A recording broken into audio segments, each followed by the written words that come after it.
దావీదు గొలియాతును చంపిండని చెప్పిండు పాస్టర్ గారు ఆదివారం రోజు.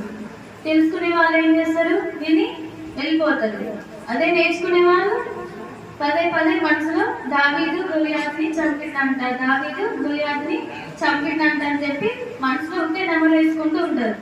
మళ్ళీ వచ్చే వారం వచ్చినప్పుడు అయ్యగారు అడుగుతాడు, దావీదు ఎవరిని చంపిండని.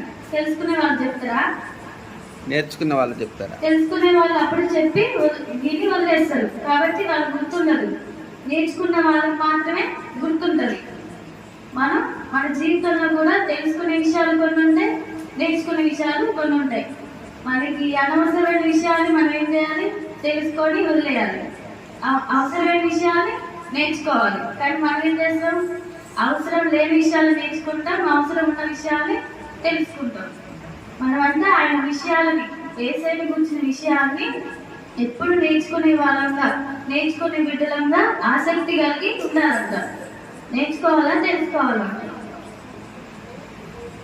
నేర్చుకోవాలా తెలుసుకోవాలా? నేర్చుకోవాలి. ఆయన విషయాన్ని ఎప్పుడు మనం నేర్చుకునే బిడ్డలంగా ఉండాలి, కానీ తెలుసుకునే బిడ్డలంగా ఉండకూడదు. చదువుకుందాం బయలు. నిర్గమకాండము 3వ అధ్యాయం 4వ వచనం.